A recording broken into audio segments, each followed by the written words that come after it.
Welcome to the Journey to Joy podcast, where candid sharing from Tamara's journal will uncover her personal insights of finding joy after childhood trauma. Discover how little life lessons born out of difficulty can become beacons of light, encouraging you to go deeper, to find your true self, guided by sparks of inspiration and insight. Now, let's welcome your host, Tamara Ridge. Hey, thanks, pal. Told you I could do a good job.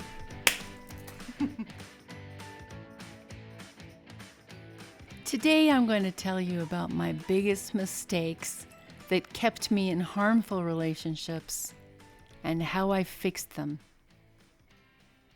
So can we talk about relationships? I mentioned my relationship skills last time, and it's in relationships. I'm talking romantic relationships, where most of us feel the pain that's caused by gaps built in to our upbringings.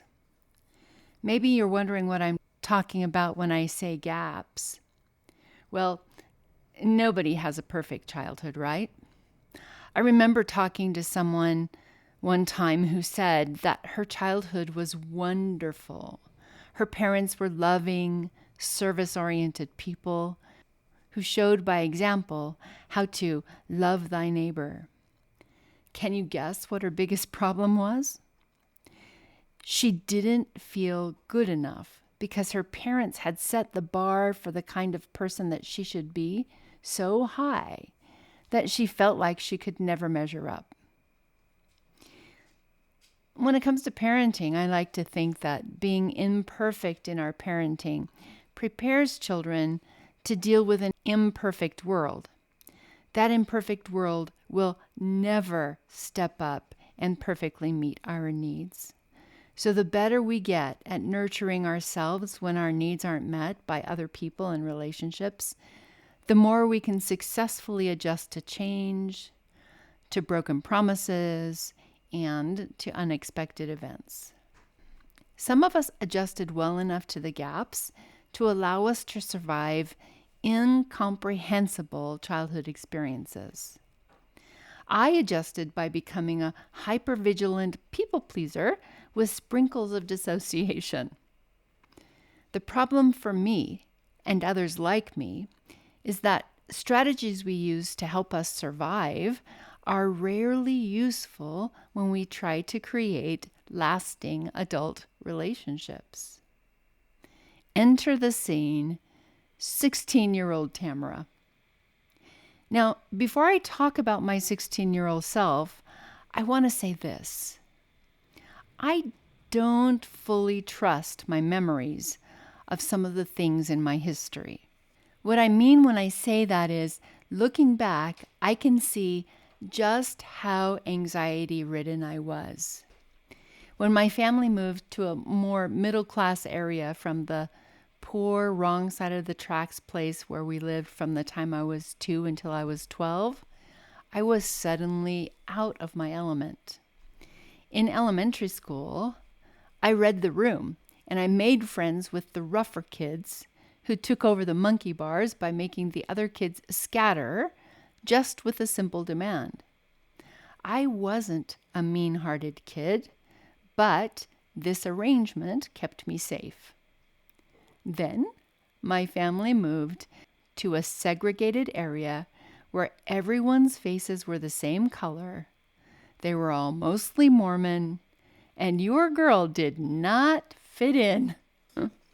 The first two girls to act like my friends were Shannon and Sonia.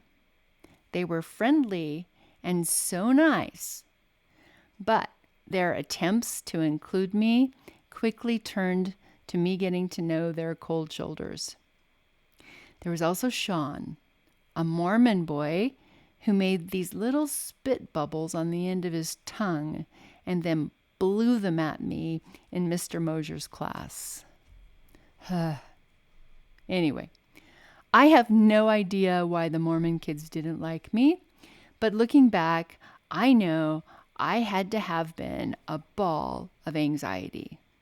Come to think of it, even a non-Mormon girl named Rhonda jumped on the bandwagon and followed me around saying she was going to kick my butt. for weeks. But that's a story for another day. Fast forward to when I reached the age of 16 and I was allowed to date. Crickets. I mean, no pursuers, no phone calls. My dad used to tell me it was because I was too pretty and too tall, and I believed him. But now I think it was because I was a walking ball of anxiety that was powerful enough to scare anyone but the most aggressive, controlling people as far away from me as they could run. Enter the scene, Mike H. He's cute. I'm 16. He's 3 years older. I met him at my cousin's pool party. He's charming and I'm excited because he's going to be my first date. He even became my boyfriend. But very quickly, within a few months, I learned that he was determined not to take no for an answer from this good little Mormon virgin girl. As soon as I realized that, I told him that I didn't want to see him anymore. He argued. We were on the phone, and the phone suddenly became really staticky. So I hung up the phone after I told him I couldn't hear him, and I ran to my dad, asked him to pick up the phone, and tell Mike to go hit the road. And it worked. But my next boyfriend wasn't a great choice either, and in fact, he wasn't my choice. He pursued me until I just gave up, telling him no. For this one, I was actually embarrassed to be seen with him. And he spent much of our time together still talking to his previous girlfriend. So I was embarrassed to be seen with him because I was 6 feet tall and he was about 5'4".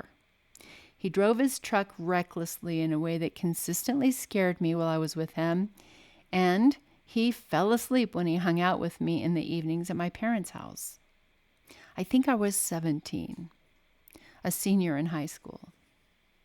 I think I stayed with him and with every other person who wasn't a good fit for me over the next 34 years because I just wanted to belong, to feel safe, to be loved. And my methods for trying to get those things consisted of trying harder and harder to please people who were all too willing to harm me or place me in danger. I know exactly where that came from, and I'll share that part of the story when I talk about my experience with EMDR in a different episode.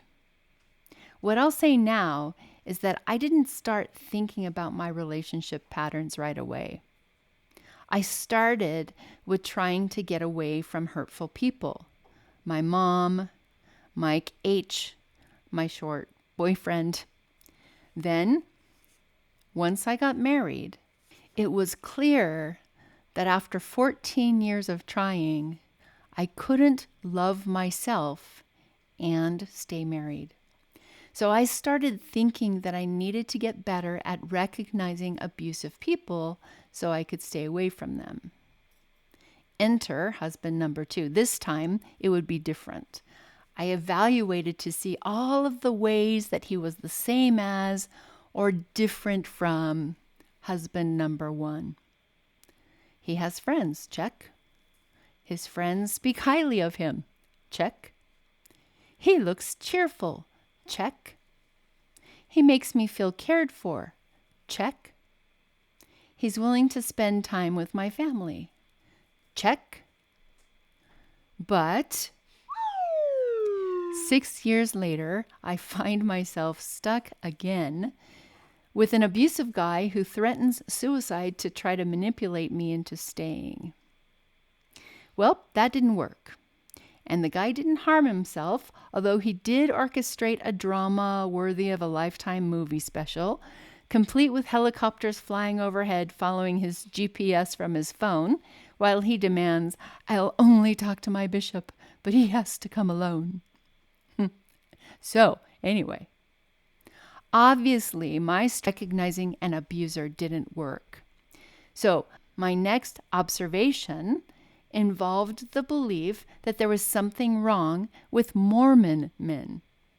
My mistake here is that I'm still thinking that the problem resides outside of myself, in some characteristic of the person that I'm looking at. At this point, though, I was ready to leave Mormonism for a huge number of reasons, none of which included a desire to break the rules. It was a realization that I'd been living my life for promises that were offered in this and the next life that were only available to the rule followers. And I was a supreme rule follower. And I was miserable. So, after I left the church, I resumed my quest. Now, a non-Mormon spiritual guy, that's who I was looking for. And strike 3. 10 years later, I'm curled up in a ball in my bed while the man who I thought had promise through a spiritual life, one who I waited a year to marry, proved to me once and for all that I was looking in the wrong place. For decades, I tried to decipher the code that would reveal, will this person listen to me? Will they tell me the truth? Will they hear me when I say no? Will they encourage me to place my needs first? Will they harm me and then blame me? And when I ask about will they encourage me to put my needs first, that might sound like a selfish thing.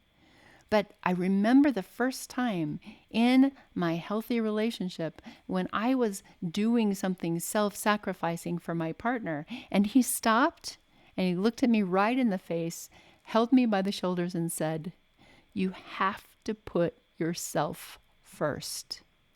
And I walked around for 3 days trying to digest that idea. What? This partner is telling me I have to put myself first? It really was a mind screw for me, but in a good way.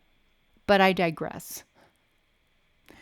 When we're talking about figuring out how to unravel ourselves from unhealthy relationships, I'll tell you that for me, it wasn't until I stopped 6 years ago and chose to listen to myself that I was able to shift the awful pattern of trying too hard to please people who didn't mind harming me. I stopped for a whole year, and during that year, I learned how to be alone. And in that space, I felt this truth in my bones.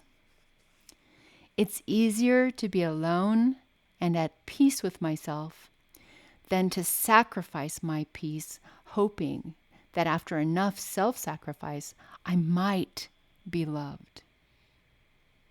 Self-love has to come first. For me, that meant a sabbatical year away from dating to learn to feel safe with, a sense of belonging to, and really loved by me. That's what allowed me to create a barometer for the dating world when I went back. I simply asked myself the question, does this person I'm seeing inspire me to love myself more or to separate from myself? If the answer included any self-sacrificial echoes of my past urges toward people-pleasing, for me, it was thank you, next. And the thing that's really important to understand about this question is not, is the person an abusive person, but does this person draw out an unhealthy people-pleasing dynamic in me? I never became successful until I could answer that question in myself. So, long story long. Do me a favor, if you've listened all the way to the end, let me know what your aha moments were from our time together today. And as always, talk to you later. I'm Tamara Ridge. Thank you for exploring the tiny details and glimmers of light with us. We hope these gatherings give you strength, inspiring you to look for your own guiding glimmers of light and hope. If you loved this episode as much as we did, give us a follow and we'll invite you back. Share it on all your social and go to tamararidge.com for a free class on Tamara's 4-phase framework for healing after childhood trauma.